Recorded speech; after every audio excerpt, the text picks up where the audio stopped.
Сайн байцгаана уу эрхэм үндэс сонсогчдод. Монголын бүтээмжийн төвөөс Монгол улсад бүтээмжийн хөдөлгөөн шүүгчсэний 30 жилийн ай зориулсан цуврал подкастын маань ээлжид нэгэн дугаар та бүхний сонирт хүрч байна. Тэгэхээр намрын сар дуусч байна. Эрхэм сонсогчид та бүхэн маань бас өвлийн бэлтгэлээ базаасан байх. Бэлтгэлээ базааж ажлаа зэгцлэхэд бас чухал чиглүүлдэг нэг өрмөц сонирхолтой ажил мэргэжил гэх юм уу ажлын үргийн талаар өнөөдөр бид нар ярилцах гэж байгаамаа. Тэгээд энэ талаар Монголын бүтээмжийн төвийн зөвлөх аудитор гэрэл дарга хүрэлцэн ирсэн байна. Танд энэ өдрийн мэнд хүргэе. Та бүхэнд бас энэ өдрийн мэнд хүргэе. За тэгэхээр аудитор гэдгийг би сая юу гэж хэлснийг та анзаарсан бах тий? Ажил үүрэг гэх үү, албан тушаал гэх үү. Тэгэхээр хоёулаа аудитор гэдэг үг, энэ ойлголт, энэ ажил хизээнээс Монгол улсад нэвтэрсэн бэ гэдгээс яриагаа эхлэе. Ер нь бол аудит хийх, аудитор гэдэг одоо үг бол бас тийм ч их эрт дээр үеих биш тийм ээ.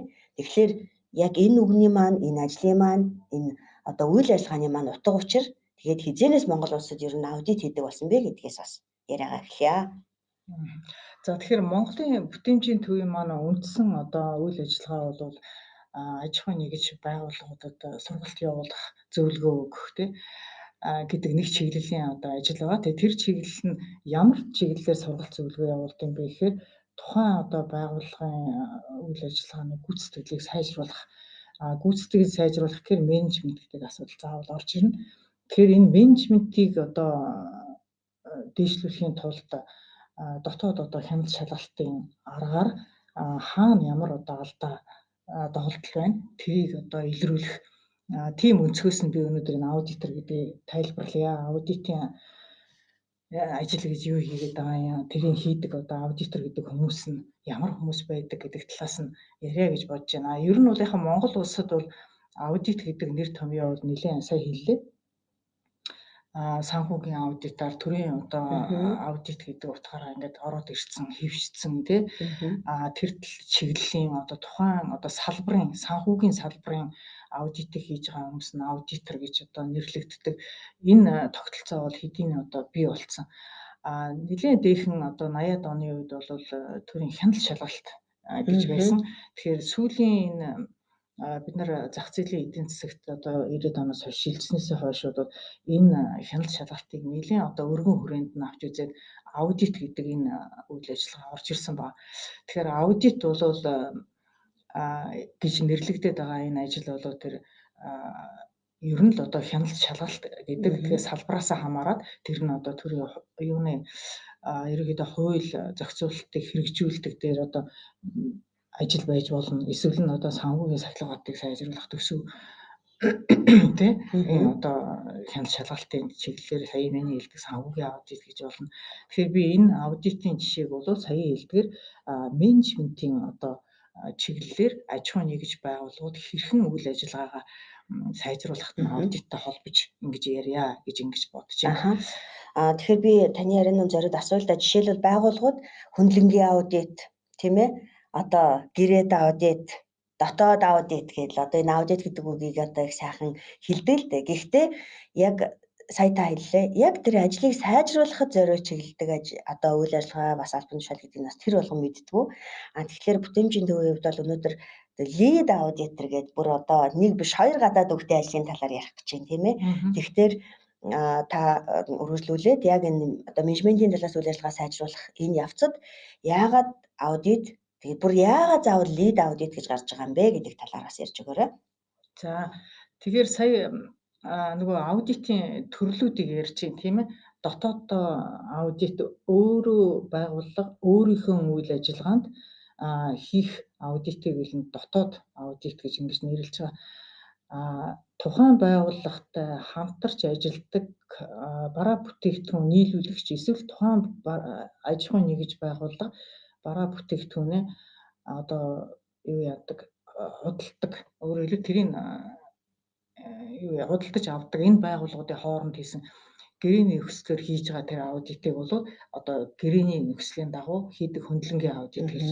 За 3 дахь төрлийн аудит нь бол тэр байгууллагатай дотор нь ажилдагчгүй ямар нэг байгууллага тэр байгууллагатай одоо гэрээгээр ажилдаггүй цэвэр одоо бие даасан хөндлөнгийн аудит хийх ажлыг бол тийм ажлыг бол хөндлөнгийн аудит гэж байна. Тэгэхээр ийм 3 төрлөөр бол ерөнхийдөө дотоод гадаад гэж хуваагаад гадаад аудит нь дотроо бол хамтарч ажилладаг байгууллагуудынхаа зүгээс нөгөөх нь бол ямар ч одоо хамтын ажиллагаа байхгүй тийм хөндлөнгийн эрх үхий байгууллагаас хийж байгаа аудитаа гадаад одоо аудитаа гэж ингэж нэрлэж байгаа. За тэгэхээр эдгээр аудитын төрлүүдийг хийхдээ гүйцэтгэж байгаа хүмүүс нь бол аудиторууд байгаа. За аудиторуудыг бол ямар зорилгоор, ямар хамрах хүрээнд аудитыг хийх гэж байгаа гэдэг шалтгаанаас одоо хамаарат аудитын багийг томилдог. Тэгэхээр нэгэнд баг гэж байгаа бол тэр багийг ахалдаг хүн гэж байгаа.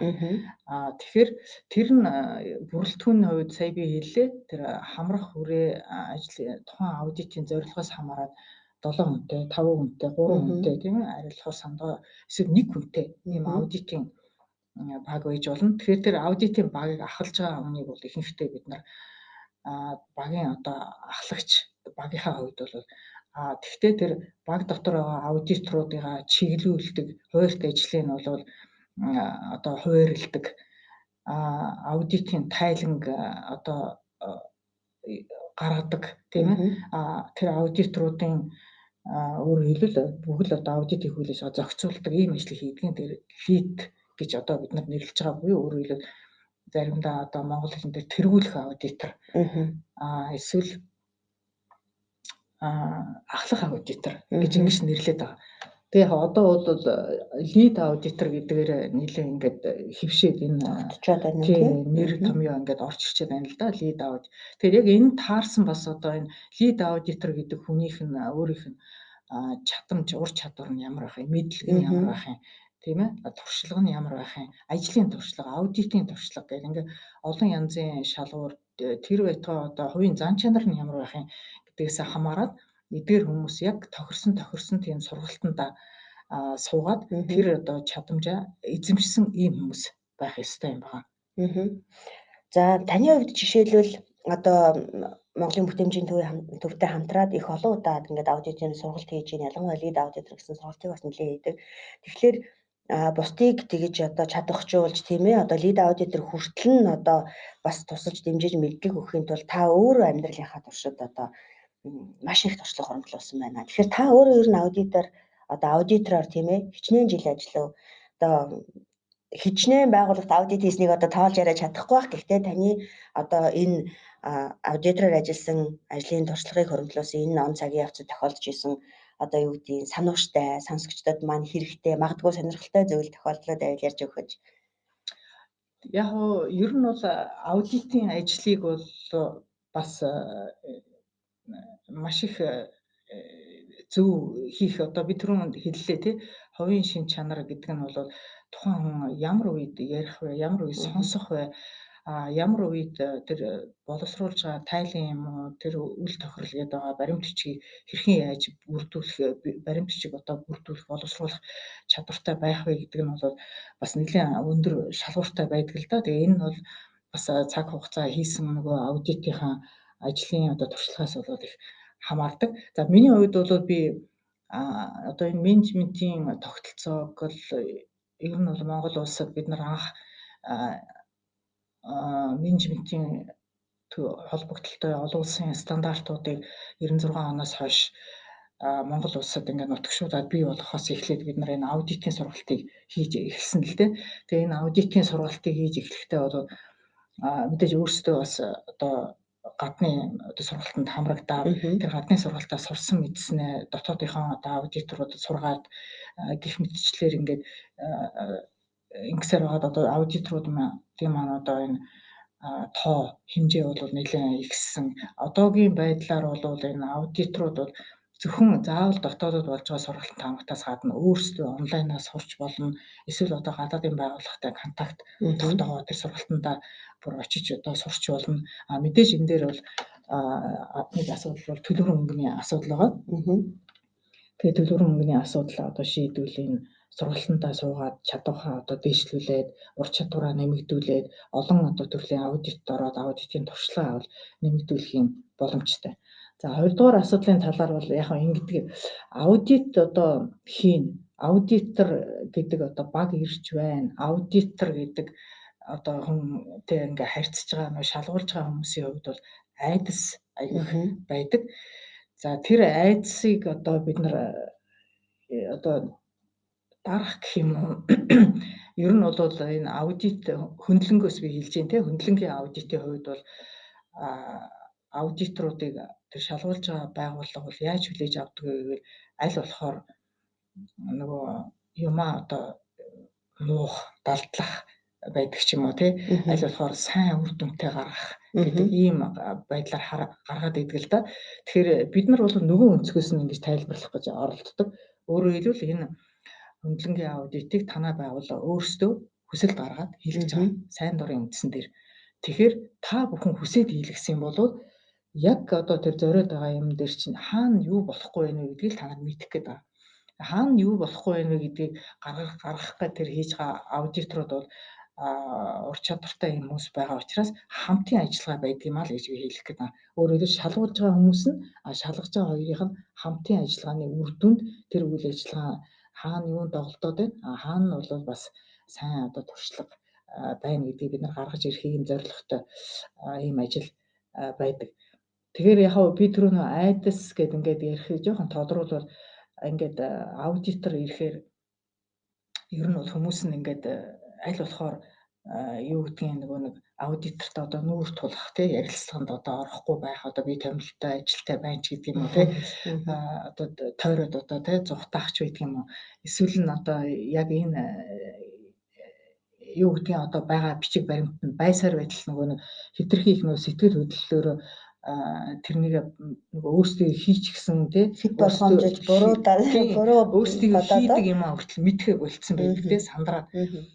Тэгээд дараа нь бол харин тухайн үед нь за тийм та нар бүртгэл хийгээгүй байна. За энэ ажиллагаан дээр та нар яг энэ журмын даваа одоо ийм байна гэдэг ингээд яг өөрсдийнх нь одоо нүүрэн дээр бид нар аудит хийгээд ингээд явахаар жохон хэсэг хугацааны дараа бодож ирсэн. Үгүй энэ байгаа байхгүй манай тэгээ тий. Тэгэхээр тухайн үед нөгөө нэг тийм нэг айдас гэдэг юм уу, сандрал гэдэг юм уу, аудит гэдэг үгнээсээ хамаарат ингээд байдаг учраас хийсэн юм аа одоо хийгээгүй гэдэг ингээд боддог. Эсвэл одоо байгаа юм аа байхгүй гэдгээр ингээд гаргаж ирээд байдаг л да. Тэгэхээр энэ нэг талаас аудит гэдгийг хийхдээ заавал аудитор ийм баг аудиторууд бэлэн байхаасаа гадна аудитор шалгуулагч нар бас бэлэн байх ёстой гэдгийг би байнга одоо сургалтанд хэлдэг.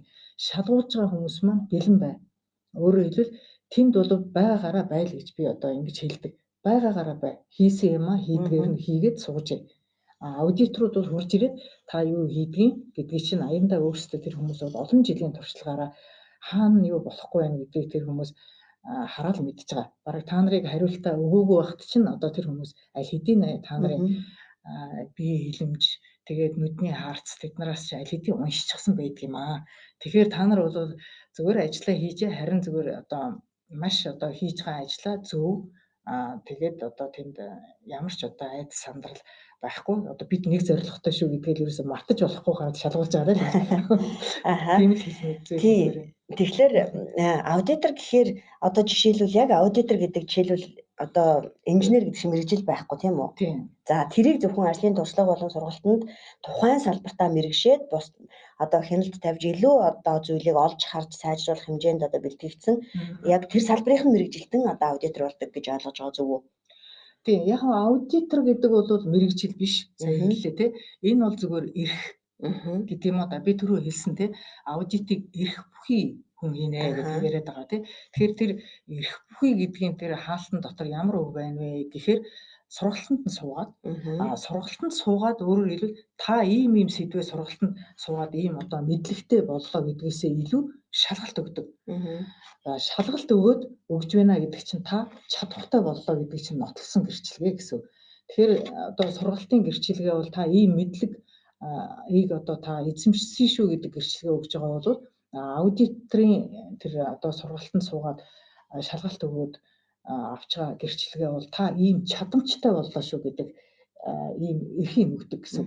Тэгэхээр тийм одоо чадамжтай болсон гэдэг гэрчилгээ авсан тэр хүн бол эрх бүхий болдог. Тэгээ эрх бүхий тэр аудиторуудыг бүртгэдэг. За тэгээ бүртгэлийн бүгдээрээ дугаартай. Тэгээд тэр аудиторуудын өөрийнх нь нөгөө ур чадрын үнэлгээ гэж одоо заавал хийдэг. Аа. Тийм учраас аудиторууд маань ингээд нөгөө нэг хийж байгаа тэр тухайн ямар салбарт орох гэж чинь тэр салбарын холбогдлолтой бүхэл гарсан одоо гадны дээд одоо газрын дээд тушаа журам эсвэл тухайн аудит хийж байгаа байгууллагын дотоод одоо журам дүрм тий бүгдийг одоо нэлээд ингэж мэддэг уншсан тухайн салбарын одоо талаар бүр үнэхээр одоо та жишээлбэл тэр салбарыг мэдэхгүй байвал та техникийн шинжээч хажуудаа аваад тухайн аудитор бол ажиллаж болно. Тэгэхээр ийм одоо чадамжтай хүмүүс учраас тэднийг нөгөө үнэлнэ гэдэг маань байнга одоо тэр сургалтандаа дахин хамрагдах ёстой юм аа. Тэгжээж нөгөө нэг сая миний хэлдэг тэр гадна талд гарсан янз бүрийн дүрм журм шинжлэгдсэн байвал тэр шинжлэгдэж өөрийнхөө чадамжийг дэвшлүүлж явах хэрэгтэй. Байнга тасралтгүй сайжруулахгүй бол нэг удаа одоо сургалтанд суучаад нөгөө 5 жилийн дараа би аудитораа гэдээ явуулна та аль хэдийн нөгөө нэг сүүлд шинээр гарсан юм өөрчлөгдсөн тэр өөрчлөлтүүдийг өөрийнхөө чадамжинд нэмж чадахгүй бол та хуучин одоо юу гэдгийг нөгөө мэдлэг олж авсан чадвараараа ингээ аудитаа хийгээд байвал нь шаардлага нийцэхгүй болно л гэсэн үг. Тэгэхээр одоо магадгүй сонсогчдын маань дунд төрийн байгууллагад ажилладаг хүмүүс байхыг үгүйсэхгүй л дээ. Тэгэхээр би яг амьдрал дээр болсон одоо бодит зүйл толгойж асууж байгаа юм шүү. Жишээлбэл одоо салбарынхаа яамд ялангуяа сүүлийн нэг 10 орчим жил 7-8 жил маш их түгээмэл ажиглагдж байгаа зүйл бол төрийн байгууллагууд одоо энэ нөгөө намын харьяалаас хамаарч нөгөө чадвартай мэрэгжилтнүүдээ яг төрийн одоо албанд нь ажиллуулахгүйгээр зөвхөн тэр намын харьяалаар солидог зүйл одоо ийм түгээмэл нэг тийм юм ажиглагддаг болсон. Тэрэнд аудиторуудыг их ашигладаг гэж би хардаг. Өөрөөр хэлбэл одоо төрийн байгууллагт ажиллаж байгаа нэг удирдах албан тушаалтныг одоо ажиллаа өгөө чи одоо яв гэж дарамтлаж байгаад болохгүй бол аудит оруулна гингуудаа тэнд нь тэр аудиторууд нь одоо харамсалтай таны одоо хэлсэн шиг одоо нөгөө шалгуулж байгаа хүний юу гэдэм бэ одоо нөгөө сандралыг ашиглаад ч гэдэг юм уу те одоо санаатаагаар тийм одоо янз бүрийн одоо асуудал тулгаж байгаад ажлыг хүлээж авдаг. Тэр их түгээмэл болсон байгаа. Тэгэхээр хэрвээ ийм одоо зүйл гарч ивэл энэ одоо аудиторын ёс зүй гэдэг юм байдгүй. Энийг одоо яг хаана хэн одоо анхаарч явах хэрэгтэй вэ? Одоо энэ яг би бол одоо энэ хүртэл ярьж байгаа яриа маань бол түрүү би энэ юуныхаа ярилцлагын хамгийн ихэнд нь хэлсэн тийм энэ бол менежментийн тогтолцооны аудит шүү тийм. Сая асуулт бол төрийн аудиттай холбоотой асуулт асууж байна. Тийм. Санхүү дээр ч гэсэн адилхан санхүүгийн зөрчил гаргачаад тэгээ санхүүгийн одоо аудит. Тэгэхээр энэ байдал яагаад гарч ирж байна вэ гэхээр тэр аудитор гэдэг хүн нөгөө ёс зүйтэй байх ёстой гэдэг нь угаасаа тэр аудит хийх зарчим гэж байдаг. Тэгэхээр аудитыг хийх зарчим, аудитор тавих зарчим гэж хоёр зарчим байна. Тэгэхээр аудитор тавих зарчим бол өөрөөр хэлбэл мэрэгжлийн байх ёстой, хөндлөнгийн байх ёстой, шударга байх ёстой. Альва одоо аудитын дүгнэлт тайлан гаргахдаа бодиттой, нотлогоон суурилсан байх ёстой. Эрсдлийг тооцож үзэж аудитыг одоо аудитор ажиллах ёстой гэсэн зарчмууд байдаг. Аудитыг хийх одоо зарчим бол бас яг адилхан. Байгууллага дээр тухайн аудитын баг дотор орж байгаа бүх аудиторууд аудит хийх зарчмаа баримтлана. Өөрөөр хэлбэл тухайн байгууллагын одоо аудит хийчихэд тэр байгууллагын талаарх ямар нэгэн мэдээллийг одоо цааш нь задруулахгүй байх. Өөрөөр хэлбэл тэр тухай одоо тэр байгууллага ямар ч дутагдaltaй байж болно те. Ямар ч одоо алдаа гарсан байж болно. Гэхдээ зах зээл дээр нийгэмд бол их өндөр одоо юутай нэр хүндтэй ийм байгууллага байж болно шүү дээ.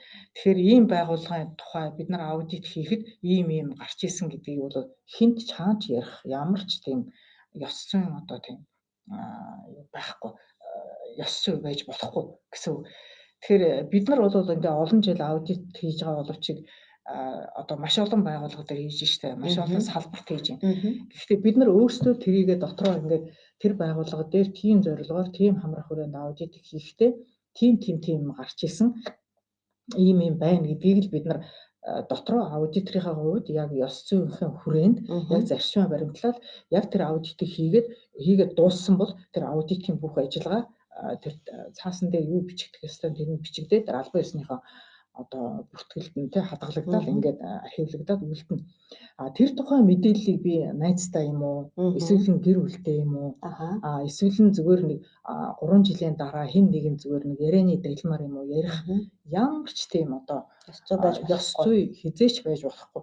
Тэр бол одоо яг аудитор хүн гэдэг тэр та тэгжил өөрөө нэрлэгдэж байгаа юм бол яг тэрийг хангах ёстой болж байгаа. За төрийн аудитын хувьд бол нэлээд өөр. Төрийн аудит бол одоо бид нар гүйцэтгэлийн аудит, нийслэлийн аудит гэдэг ингээд үйл ажиллагааны одоо аудит гэдэг ингээд тэр чинь бол бүр одоо хуультай ингээд хийж байгаа. Тэр аудит гэсэн ялгаагүй. Яг адилхан аудит хийх тэр зарчмыг яг баримтлана. Та аудит гэж одоо тэр хөндлөнгөөс тэр ажлыг үнэлэх гэж байгаа, дүгнэх гэж байгаа. Тэн дээр одоо зөв байна уу, буруу байна уу гэдгийг арах гэж байгаа бол та тэрийг ажиллаа хийх одоо тэр үнэхээр чадна гэдэл одоо тэр ажлыг орох тэг ирэх бүхий хүн байвал яг тэр ажлаа хийх ёстой.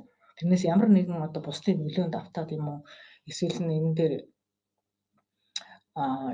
хөндлөнгийн байж чадахгүй бол тэр аудит бол аудит биш болно л гэж. За тэгвэл төрийн байгууллагын аудиторууд одоо бүгдээрээ тийм өндөр ёс зүйтэй байгаасэ гэж би одоо маш их хүсдэг. Ягаад гэвэл одоо Монгол улсад төрийн байгууллагын тийм ээ доктортой ажиллагаа алдагдж байгаагийн нэг хэсэг нь аудиторууд гэж харамсалтай нь аудиторуудыг буруутгах тийм одоо зүйл бас яригддаг учраас би саяны тухай ярьлаа. Одоо хоёулаа үндсэн сэдэв буюу одоо нөгөө менежментийн аудит руугаа эргээд оръё тийм ээ. Тэгэхээр бүтээмжийн төвөөс бол одоо лид аудитор гэсэн сургалтыг хийдэг. Та одоо олон удаагийн сургалт хийлээ. Тэгэхээр одоо аливаа байгууллагт одоо яг энэ ажлаа сайжруулах үүднээс том бишөөж болно тийм ээ. Одоо тухайн салбарт одоо лид аудитор болъё гэж байгаа хүн хамгийн түрүүнд одоо юунд анхаарах хэрэгтэй вэ? За сургалтынхаа хөтөлбөрт бол хамрагдана. Гэхдээ өөрийгөө яаж боловсруулж юунд анхаарах хэрэгтэй вэ? Та түрүү хувь хүний одоо харилцаа ёс зүйгээс эхлээд ярьж ирсэн тийм ээ. Тийм. Тэгэхээр лид аудитор одоо аудитороор ингээд нэг тийм шалгуурууд байдаг л да. Жишээ нь одоо аудитор биш үйжгаад аудитын сургалтанд одоо сураад аудитор болно. За тэгэхээр нөгөө ажилласан жил хэрэгтэй тий аудит хийсэн бас хугацаа хэрэгтэй. Тэгэхээр энэ дээр тавьдаг шалгуурууд байдаг. Өөрөөр хэлбэл та дор хаяад одоо 20 цагийн аудит хийж байж лид аудитор гэдэг тэр сургалтанд бол хамрагдана. Таны одоо ажилласан жил бол одоо 3-аас дээш жил байна гэдэг ч юм уу. Би жишээ хэлж шүү тий. Тэгэхээр ийм одоо шалгууруудыг та хангасан бол одоо дараагийнхаа төвшний одоо лид аудиторын сургалтандаа суугаад байж болно. За энэ бол нөгөө нэг юу талаасаа аудит хийх ажлыг гүйцэтгэх нөгөө хугацаа тий квот одоо хэмжээний тухай ярьж байна тий. Нөгөө талаасаа болвол яг одоо тухайн лид аудитор гэдэг хүн тухайн багийг ахлах гэж байна. Тийм ээ. Тэгэхээр нөгөө баримт бичиг боловсруулах чадвар нь хэр зэрэг байна вэ? Өөрөө яг ингээд нөгөө дүн шинжилгээ хийж чадчихэв нөө. Өөрөөр хэлбэл тэр багуудын дотор ажиллаж байгаа аудиторуудаас гарч байгаа тэр аудитын одоо аудит хийсэн ажлынх нь үр дүнг та цуглуулад тэн дээр боловсруулалт хийж чадчихэв. Тийм ээ. Дүн шинжилгээ хийж чадчихэв. Өөрөөр хэлбэл 3 хүнтэй баг байлаа гэж бодоход нэг аудитор нь энэ бол одоо алдаа мөн, үл тохирол мөн гэдэг нөгөө аудитор нь бол биш ээ гэж хэлээд байдаг. Тэгэхээр энийг хэн хаалах вэ гэхээр лид аудитор буюу багийн ахлагч хагална. Хагалгахдаа бол энэ дээр бол тэр хүн нилээд одоо нөгөө аудиторудаас одоо хаашаа гарах вэ гэдэг нь хоёр нэгийн харьцаатай болох гэдэг шүү дээ тийм. Тэгэхээр энэ дээр бол маш их сайн юм үзэж судалж ийм учраас энэ бол алдаа мөн. Ийм учраас биш гэдэг тэрийг бол яг баг дотроо тайлбарлаж хэлж тийм. Тэгээд нөгөө нэг асуудлыг шийдэх хэмжээний тийм одоо шийдвэр гаргах мөн тэр баримт хүч дүн шинжилгээ хийх тийм чадвартай хүн байх хэрэгтэй. Дараа нь бол нөгөө нэг багийн доторх ийм багийн ажиллагаа байдаг. За энэ бол бас айгүй чухал байдаг. Яг тэгэхээр нөгөө аудитын баг гэдэг одоо ингээд байгаа одоо 5 хүнтэй ч болно. Аудитороос бүгдээрээ тусдаа өөр аудитын сургалтанд суугаад тусдаа аудитын туршлага хөрөнгөлүүлсэн юм хүн байдаг. Гэхдээ аудитын багийг ахалж байгаа лид аудитор тэднийг ямар одоо багийн ажиллагаагаар хангах вэ гэхээр та бүхний хаан сураад магадгүй одоо нэг нь гадаадд сурцсан, нэг нь Англид одоо аудитор энэ сургалтанд суугаа яц. Нөгөөх нь магадгүй Гонконгод сурцсан.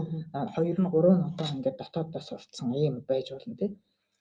Тэгэхдээ бид нар бол энэ бол ялгаа гарахгүй. Бидний өөрөөр хэлбэл энэ хийх аудит ямар одоо зорилгоор хийх гэж байгаа аудит юм бэ? Ямар үйл ажиллагааны хүрээнд хийх гэж байгаа юм бэ гэдгээ аюул тодорхой болгоод тэнд хийх гэж байгаа учраас та бүхэн бодвол та нарыг бол одоо заавал гадаадаас сурсны одоо илүү одоо мэддэг гэж үзэхгүй. Тийм учраас бүгдээрээ адилхан ур чадвартай гэж үзнэ. Тийм учраас бид нар баг дотор байгаа хүмүүсийг бол яг адилхан хуваарлаа.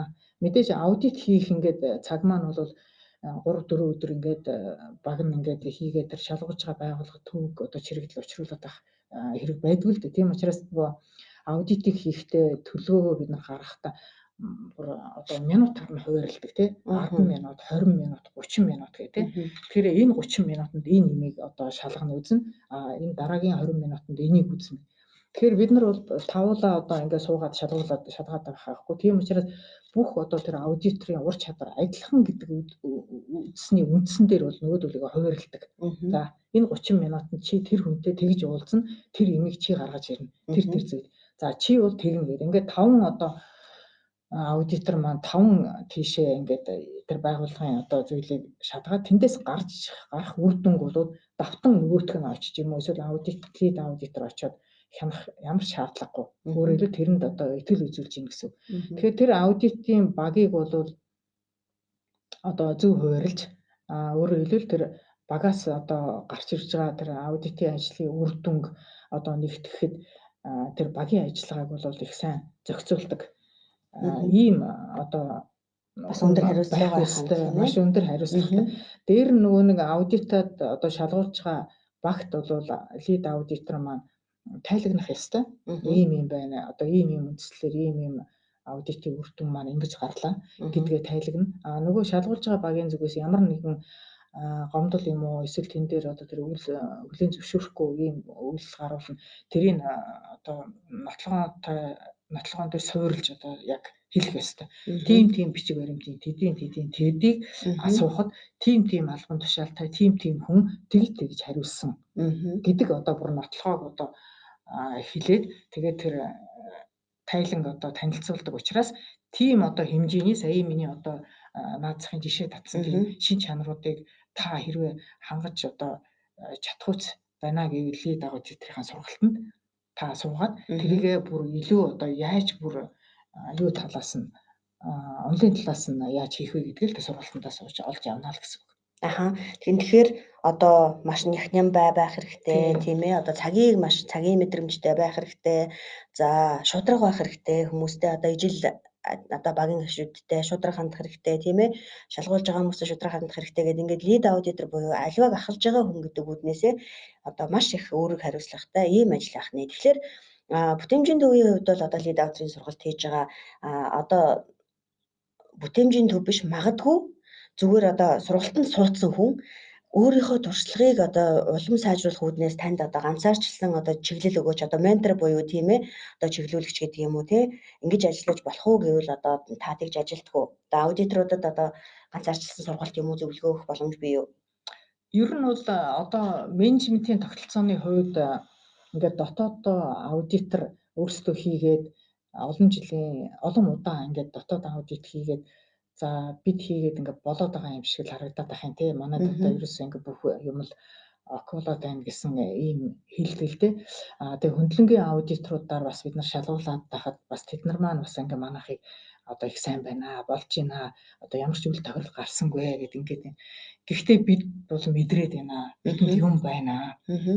Яагаад ингэж байгаа юм бэ гэдэг тийм зүйлийг бол маш их тийм одоо юунууд ирдэг л дээ. Одоо санал солилцох гэдэг юм уу эсвэл тэгээ та энэ дээр хөндлөнгийн байдлаас манай одоо энэ аудитын багтаа ингээд ажиллаад тэднийг жоохон ингээд коуч хийгээд өгөөч ээ. Эднийг маань ингээд жоохон мэдээж одоо сурсан мэдсэн бол зөндөө байна. Гэрчилгээний зөндөө байна. Гэхдээ ингээд бодит амьдрал дээр бол одоо яг болж ийна гэдэг нь би бол тэрнтэй санал нийлэхгүй байна гэж байгууллагын одоо удирдлага өөрөө санаачилж тийм санал тавьдаг л да. Тэгээ яг тэн дээр бол би ороод одоо юу яг болохгүй байгаа яагаад байгаа юм те гэхээр Яг ихэнхдээ энэ дээр анализ хийгээд үзэхээр ялангуяа дотоод аудит хийж байгаагийн хувьд бол ийм байдгийн байна.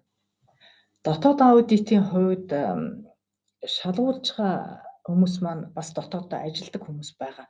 Тэгэхээр энэ хүмүүс бол бас тэр дотоод аудит хийж байгаа аудиторууд дотооддоо шалгуулж байгаа ажилтнууд би хэдийгээр би энийг мэддэг ч гэсэн энэ бол энэ байгууллагын төлөө бид нар нэг зорилгын төлөө энэ ажлыг хийж байгаа шүү гэдэг хэзээ ч мартаж болохгүй. Тийм болохоор нөгөө яг аудит хийсэн олж харж чадахгүй байна уу? Дотооддоо байгаа учраас одоо жишээ нь тийм өөрөөр хэлбэл үл ойшоодог ч юм уу тий.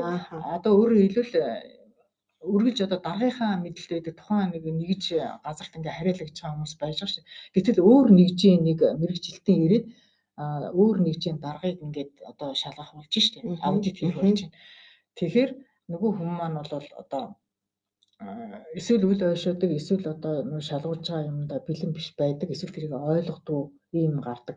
Нөгөө шалгаж байгаа мэрэгжилтэн маань нөгөө газрын даргаасаа эмээдэг гэсэн ийм одоо харилцаанаас болоод нөгөө аудит маань үр дүнтэй явагддаггүйгээс нөгөө ямар ч нэг аудитын үр дүн гарахгүй зүгээр аудит хийсэн үйл тохиолдол гарсан уу гараагүй гэдэг ингээ өнгөрөөд идэг. За хөндлөнгийн аудитын хувьд яагаад ингээд үйл тохиолдол гардаггүй гэдээ бас нэг тийм дутагдaltaй тал гараад идэг гэхээр аудитор шалгуулагч байгууллага маань түрүү би хэлсэн ярилцлагынхаа ихэнтэй нөгөө хүсэлтээ өөрсдөө тавьж байгаа шүү дээ. Өөрсдөө шалгуулъя гэж хүсэлтээ тавиад тэрний дагуу ирсэн мөртлөө өөрсдөө гоогаад идэг. Тийм.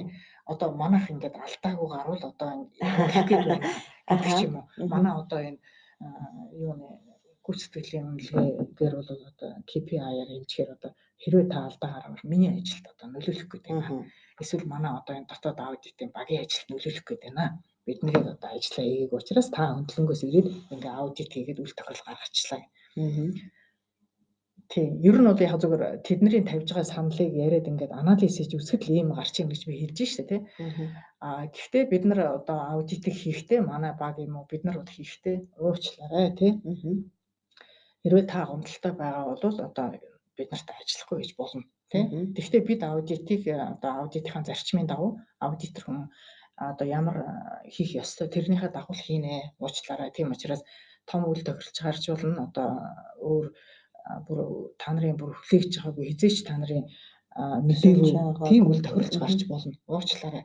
Тэгэхдээ бид ийм байна л гэдгийг хэлж байгаа тий. Тэр та нар энийг залруулах уу, залруулахгүй юу тэр бол танаа асуудал гэдгийг л одоо тийм тавьдаг. Тэгэхээр энийг одоо сүүлийн үеийн яг нөгөө манай менежерүүд бол бас нэлээд энэ зөвхөн ашиг өгөөсөө гадна бас энэ ажил сайжруулъя гэдэг маш их тийм тэмүүлэлтэй болцсон байгаа. Манай удирдлагууд тий одоо том сайн CEO-нууд. Тэгээ тэдний тавьж байгаа хүсэлт бол үгүй нэг болохгүй байна тий. Одоо бүгдээрээ болоод байна гэж болохгүй байна тий. Та энэ дээр бүр ингээд сайн одоо хайр найргүй гэдэг юм уу. Та яг л өөрөө л яг бодож байгаа та яг өөрөө л яг аудит яаж хийдэг вэ? Яг тийм хэмжээгээр л хийгээд өгвөл гэдэг.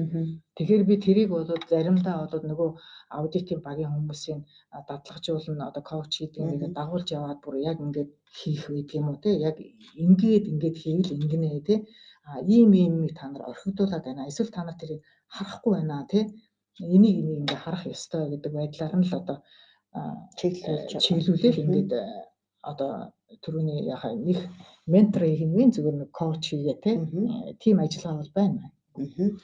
За тэгэхээр өнөөдөр битэрийн одоо ярилцлага маань дуусах төгсж байна. Тэгээд өнөөдрийн дугаарыг маань сонсож байгаа байгууллагууд ялангуяа одоо жижиг дунд үйлдвэрүүд маань ч юм уу тийм ээ ажлаа сайжруулъя. Илүү одоо чанартай бай, илүү амжилттай болёо гэвэл бас Монголын бүтээмжийн төвтэй хамтран ажиллаж болно. За гэрэл лид аудитороос зөвлөгөө авч болно. Бас хамтарч ажиллаж болно. Ингээд та бүхнийгээ бид нартай холбоотой байхыг хүсье. Ингээд цаг зав гаргасан танд маш их баярлалаа. За тэгээд Монголын одоо бүх аудиторууд одоо өндөр түвшинд бэлтгэгдэж одоо шударга ажилладаг байгаасай гэж одоо хүсэж байна. Ингээд таны ажилд амжилт хүсье. За та бүхэнд баярлалаа. Ийм чухал сэдв хөндөд энэ талаар бас сонсож байгаа хүмүүс маань бас өөрсдийнхөө бодлыг одоо бидний ярьсантай бас холбогдуулаад бас нэг наантай цаантай бодох байхаа гэж ингэж бодож байна. Та бүхэнд баярлалаа. За ингээд хэрхэм сонсогчдоо та бүхэндээ баярлалаа. Ингээд Цуврал подкастын дараагийн дугаараар иргэн уулзтлаа. Баяртай.